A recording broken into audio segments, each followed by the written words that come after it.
বিসমিল্লাহির রহমানির রহিম। আসসালামু আলাইকুম। প্রিয় শিক্ষার্থীবৃন্দ, কেমন আছো? আশা করি ভালো আছো, সুস্থ আছো এবং নিরাপদে আছো। আজকে আমি অষ্টম শ্রেণীর সাহিত্য কণিকা থেকে ২ বিঘা জমি এই কবিতাটি নিয়ে আলোচনা করব। ২ বিঘা জমি কবিতাটি লিখেছেন রবীন্দ্রনাথ ঠাকুর। তো শিক্ষার্থীরা, শুরুতে আমরা রবীন্দ্রনাথ ঠাকুর সম্পর্কে কিছু তথ্য জেনে নিই। দেখো,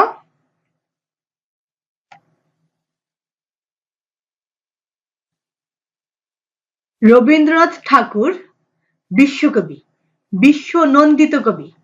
কলকাতার জোড়াসাঁকোর ঠাকুর পরিবারে তার জন্ম 1861 খ্রিস্টাব্দের 7ই মে, 1268 বঙ্গাব্দের 25শে বৈশাখ।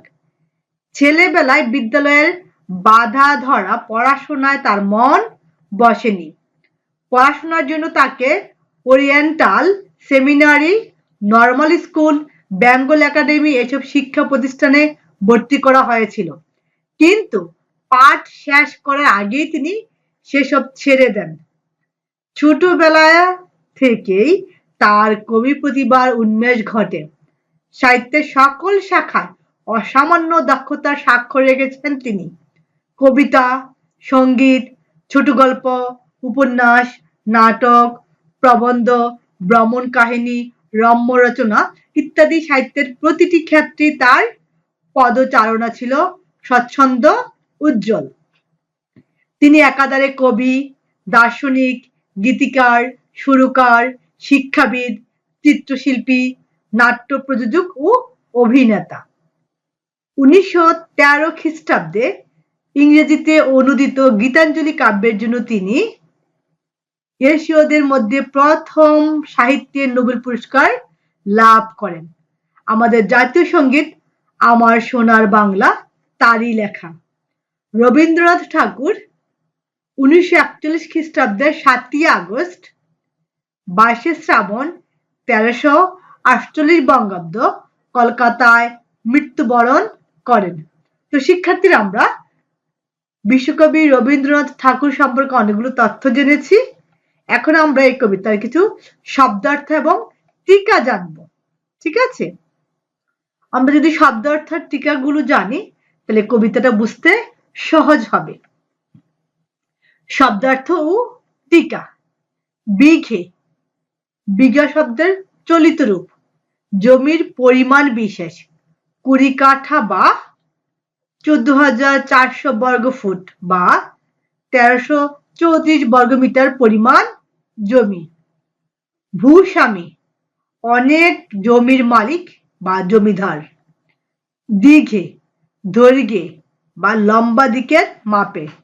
পানি, হাত। বক্ষে জুড়িয়ে পানি, বুকে জোর হাত রেখে অনুনয় করে। সপ্তপুরুষ, পূর্ববর্তী 7 বংশধর বা প্রজন্ম। লক্ষ্মী ছাড়া, লক্ষ্মী ছেড়েছে এমন, দুর্ভাগা বা ভাগ্যহীন। ক্রূর, নিষ্ঠুর, নির্দয়।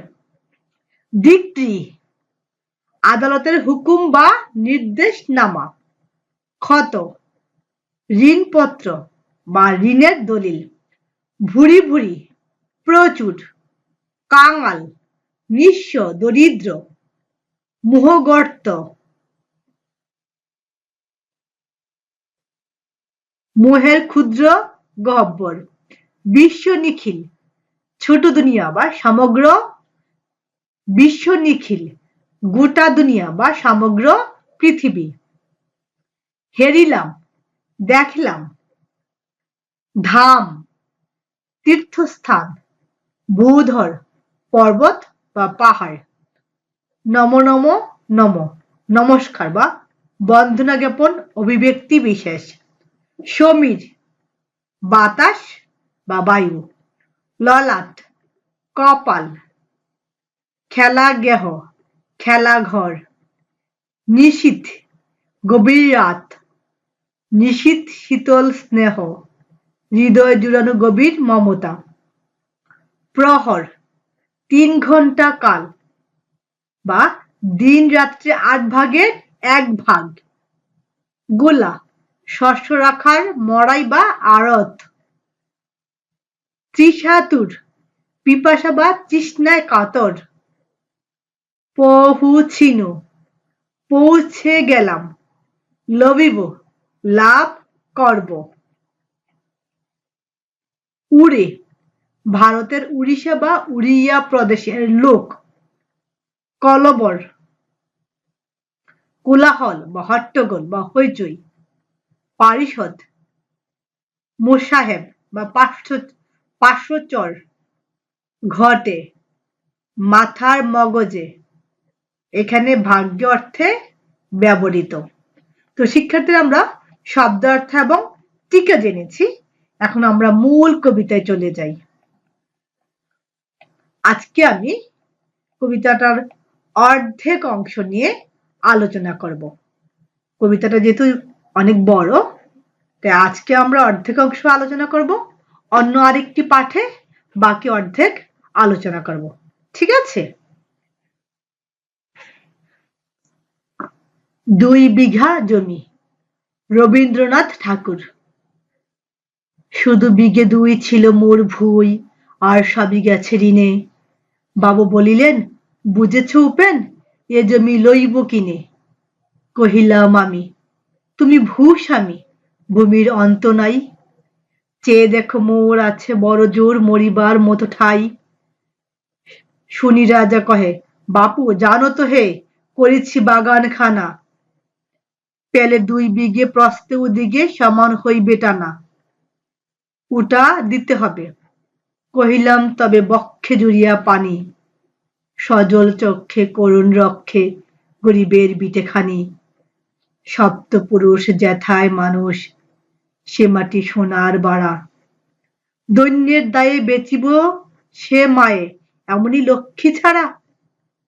আখি করি লাল, রাজা ক্ষণকাল কহিল মৌন ভাবে। কহিলেন শেষে কোর হাসি হেসে, আচ্ছা সে দেখা যাবে। এ অংশে আমরা দেখতে পাই উপেনের মাত্র 2 বিঘে জমি ছিল, বাকি যা ছিল সে তার ঋণের দায়ে বিক্রি করে দিয়েছে। কিন্তু এই 2 বিঘা জমি জমিদার তার বাগানটাকে দিকে প্রস্থে বড় করার জন্য সে 2 বিঘা জমি কিনতে চাচ্ছে। কিন্তু উপেনের এই 2 বিঘে জমিটি মাত্র তার শেষ সম্বল। সে তার এই 2 বিঘা জমি বিক্রি করতে চাচ্ছে না। কিন্তু জমিদার যে কোনো উপায়ে হোক জমিটি কিনতে চাচ্ছে। সে রাগে নিজের নিষ্ঠুরতা চাপিয়ে সে বলল সে দেখা যাবে, অর্থাৎ সে যে কোনো উপায়ে জমিটা দখল নেবে। পরের অংশ দেখি। পরে মাস দেড়ে ভিটে বাড়ি ছেড়ে বাহির হইনু পথে। করিল ডিক্রি সকলি বিক্রি মিথ্যার দেনার ক্ষতে। এ জগতে হায় সেই বেশি চায়, আছে যার ভুরি ভুরি। রাজার হস্ত করে সমস্ত কাঙালের ধন চুরি। মনে ভাবিলাম মোরে ভগবান রাখিবে না মোহ গর্তে। তাই লিখে দিল বিশ্ব নিখিল 2 বিঘার পরিবর্তে। এটুকু অংশ দেখো। মিথ্যা ঋণের দায়ে উপেনের 2 বিঘা জমি জমিদার দখল করে নিল। উপেন পরে সন্ন্যাসী বেশে সে তার বাড়িটা তার 2 বিঘা জমি ছেড়ে বের হতে বাধ্য হয়েছে। দেখো, সন্ন্যাসী বেশে ফিরি দেশে দেশে হইয়া সাধুর শিষ্য। কত হেরিলাম মনোহর ধাম, কত মনোহর দৃশ্য। বুধরে সাগরে বিজনে নগরে যখনে যেখানে ভ্রমি। তবু নিষেদিনে ভুলিতে পারিনে সেই 2 বিঘা জমি। হাটে মাঠে বাটে এই মতো কাটে বছরে 15-16। একদিন শেষে ফিরিবার দেশে বড়ই বাসনা হলো। তো শিক্ষার্থীরা আমরা এই অংশটি দেখতে পাচ্ছি। উপেন সন্ন্যাসী বেশে দেশে দেশে ঘুরে বেড়াতো। সে অনেক দেশে অনেক গ্রাম দেখেছে, অনেক অঞ্চল দেখেছে, কিন্তু সে নিশিদিন মানে সর্বদাই তার সেই 2 বিঘা জমি, তার সেই ভিটে বাড়ির কথাই সে চিন্তা করত। সে দেশে গ্রামে বাটে চলতে চলতে 15-16 বছর কেটে গেল। একদিন হঠাৎ তার নিজ গ্রামে তার সেই 2 বিঘা জমিতে ফিরে আসার বাসনা জাগলো। নম নম নম সুন্দরী মম জননী বঙ্গভূমি, গঙ্গার তীর স্নিগ্ধ সমীর, জীবন জোড়ালে তুমি। অবারিত মাঠ গগনে ললাট, চুমে তব পদধূলি, ছায়া শুনিবি শান্তির ছোট ছোট গ্রামগুলি। পল্লব গণ আম্র কানন রাখালের খেলা গেহ, স্তব্ধ অতল দিঘি কালো জল নিশীথ শীতল স্নেহ। এ অংশে ওপেন তার গ্রামের সেই মায়া ছায়া গেরা গ্রামের বর্ণনা করেছেন, কারণ সে তার 2 বিঘা জমি, তার গ্রামকে সে, তার বাড়িকে, তার সপ্তপুরুষের যে ভিটে বাড়ি, সেই সপ্তপুরুষের ভিটেকে সে খুব ভালোবাসে। আর ভালোবাসে বিদায় সে বারবার সেখানে ফিরে আসতে চাচ্ছে। সে তার সেই গ্রামের রূপের বর্ণনা দিয়েছেন, ছায়া সুনিবিড় শান্ত নিবিড় যে ছোট গ্রাম। ঠিক আছে, তা আজকে শিক্ষার্থীরা আমরা এটুকুতেই আছি। আশা করি বুঝতে পেরেছ। আগামী পাঠে আমরা বাকি অংশটা নিয়ে আলোচনা করব। ঠিক আছে, তো এ পর্যন্ত সবাই ভালো থাকো, সুস্থ থাকো। আল্লাহ হাফেজ।